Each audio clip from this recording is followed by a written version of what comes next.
Steven Souza Jr. That's who I'm talking about. And does Steven Souza Jr. show up on many Christmas lists in February? I want to have an outfielder for Christmas for 2020 fantasy. I think I'll take Steven Souza Jr. No. But now it's a different story. Souza Jr. not only plays great defense, Souza Jr. also has some power. Souza Jr. also has speed. And think about if the Cubs put Schwarber as DH and replace him with Steven Souza Jr. in the outfield. What an upgrade defensively. And we'll see how interesting it will be if Souza's bat can still produce. And if he can still steal bases. Of course, there's Ian Happ. It will be very interesting to watch the spring training, how the players play, who gets the opportunity. And again, it's a 60-game season. So let's say Souza gets the opportunity and the first couple weeks of the year, he's hitting .450. He's going to continue to get the opportunity. Likewise, if he's hitting .125, he's lost the opportunity.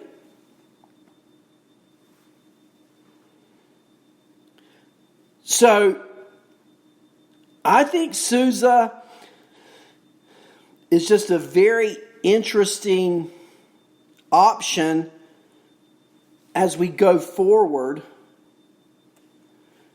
Something to keep your eye on, of course. I knew it. I knew this would happen. I just had a great idea, sneaky feeling, when I started talking about Adam Duvall. I started talking about Steven Souza Jr. I just had a feeling Phil Chaplin would call. Hello, Chappie.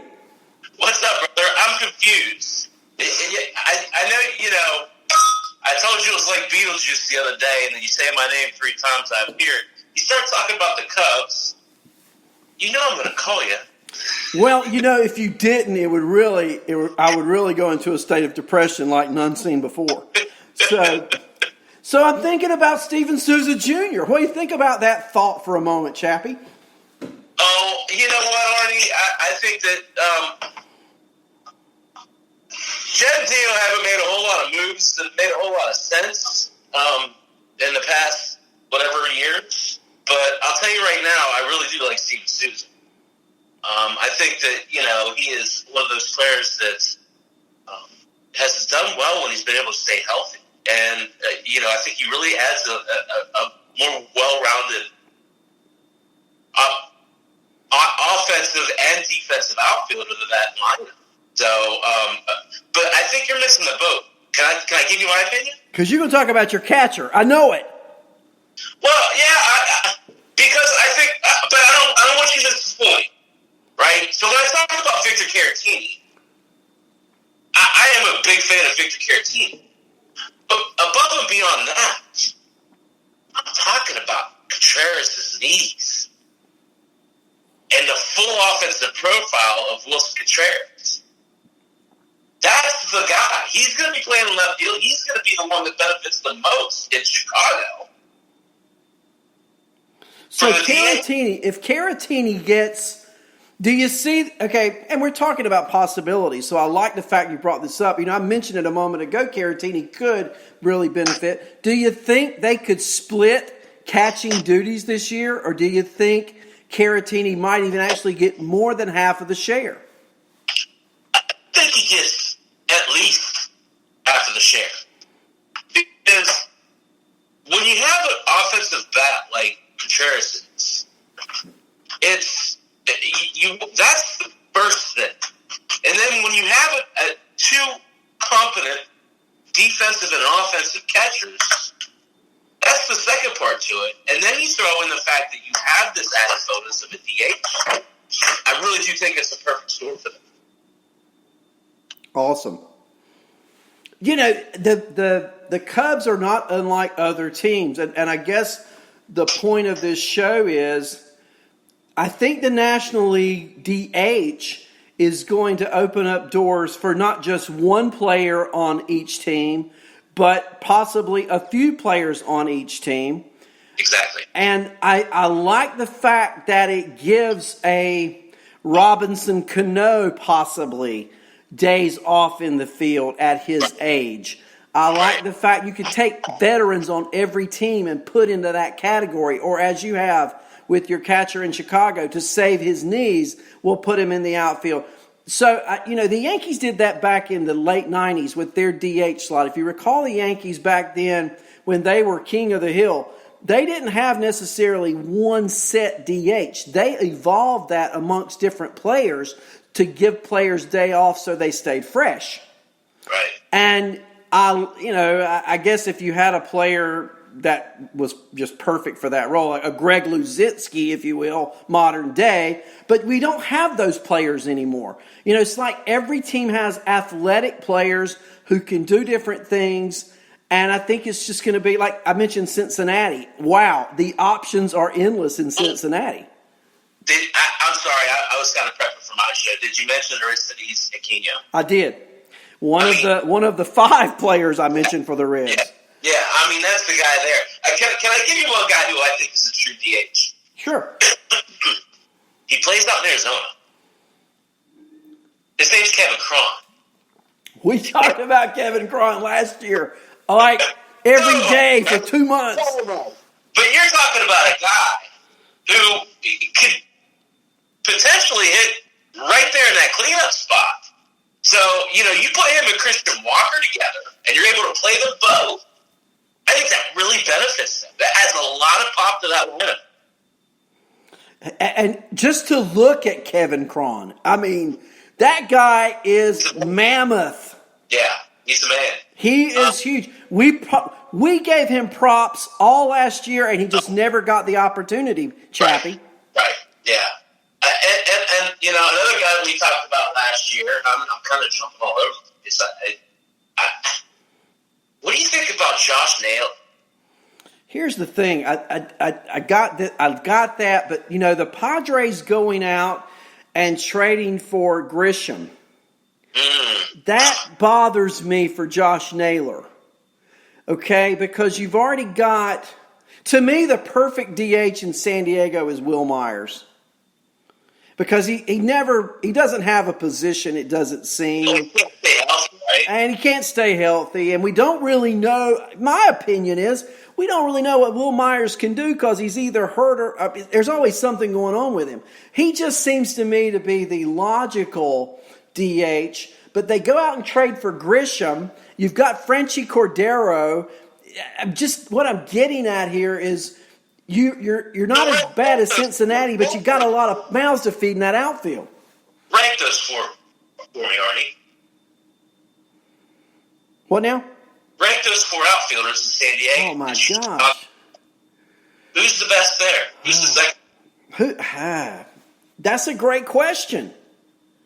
My problem is I have trouble ranking Myers because he's oft injured. I have trouble ranking Naylor because he hasn't played.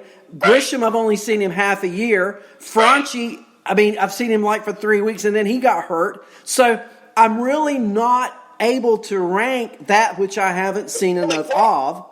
And I'm concerned about the Padres. They, like every other team, they got a chance to make the playoffs because everybody does with 60 games. I think it's whoever comes out of the block hot, they're going to play the hot hand. If they give Naylor that chance, if they give Naylor the chance, Chappie, and he comes out smoking, he's going to keep that opportunity as long as he's smoking.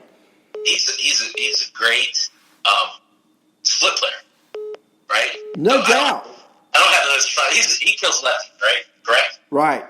So as I recall from last year's study, they don't have any other lefty killers. So that kind of, for me, forces him into quite a bit of playing time just on that platoon breakdown alone. Well, and Franchi's left-handed too, right? And Franchi has all this speed. And so that's why I don't quite get the Grisham trade. It seems to me they had it covered And the only thing I remember about Grisham is the error he makes in the playoff game last year. Okay, that's what the lasting impression in my mind is of when Milwaukee should have won, should have eliminated the Nationals, frankly. Right. And Grisham makes the error, and they eliminate themselves. But now they add another left-handed bat. So you got Grisham, Franchy, and Naylor, all left-handed bats. Myers, to me, has to play because he's the only right-hander in the bunch. Right. But do you go with that much of a – and think about the Dodger rotation. But again, now we're talking about the addition of a DH. So that takes care of that, right? Who else is going to take that DH? I just feel like the Padres have this great propensity to screw something up. Well, be that as it may. Are you with me on that one? I mean, I think you and I can solve the problem, but I'm really concerned about the fact that it's the San Diego Padres. Yeah. You're going to make my pal mad. Yeah, he'll get over it, right? I mean, He knows, I guess, right? Yeah, he's lived a life too long, right? Well, I'll tell you, I mean, it's funny because as we start to look forward to this, and I think you can agree with me, Arnie, it's the rubber meets the road now, right? Like, what are we really looking at? We're looking at a 60-game season, so everything's going to be really fast. Yeah, I was thinking, Chappie, after 3 weeks, the season's a third over. Right. I mean, that to me is a reality check like none other. Here's the other thing, and I know I don't want to get too much into your show, but I got to touch on this a little bit because we're talking about the 60 game and the DH and the rule changes, and I love the fact there's going to be a guy on second in the 10th inning. Don't you love that? But here's the thing: starting pitching. Yeah. It's going to be okay. How many starts does it? I'm not going to pick on any pitcher. I'm just talking generality. How many starts does it take before a starting pitcher is allowed to go the distance, whatever that is? If it's 100 pitches, if it's 8 innings, whatever they have set up for that pitcher, how many starts will it take before a manager is going to say, okay, whoever you are, I'm going to let you go your limit tonight? Will that be 2 starts? Will that be 3? Will that be 4? Well, and that's the thing. It's going to be there's two parts to it. The first part is it depends on the pitcher. If Justin Verlander wants to go 8 innings, we're going to let him go 8 innings, right? Right. If someone's a little bit less proven, then maybe you got earned. But the other part of that is I think that the fact that you're going to have a little bit larger roster size and you're going to have some extra players on your team, I think as soon as you start to, as you put a guy on, maybe it's a guy, whatever your flag is, a guy on second after the 5th, whatever it is, you're out. They're not going to screw around because every game is literally the last month of the season, more or less. And you figure, I'm just guessing, Chappie, if a pitcher throws, starting pitcher, 75 innings, 80 innings, okay, that would be 8 games of 80 innings, 10 games of 8 innings. Right. 12 games of 6.5 to 7 innings. That's the season. I mean, you're just not going to have more than, I guess you could, but I just can't fathom a starting pitcher throwing more than 80 innings this year. And so with 80 innings, and then that's if you have 12 starts, that's with a 5-man rotation. What if you have some of these teams, the Dodgers have talked about it, going to a 6-man rotation? Then that cuts you down on innings there. And if you have 2 starts to start the year when you don't even pitch but 4 or 5 innings, I mean, my point being, I just think the starting pitching, it's an anomaly, I know, but I'm really concerned about fantasy starting pitching. We all draft them, but by gosh, I mean, you could have, let's say Luzardo for Oakland. Right. He could have as good a year as Verlander. Absolutely. They're on an even playing field. I totally agree. So how you weight it, in my humble opinion,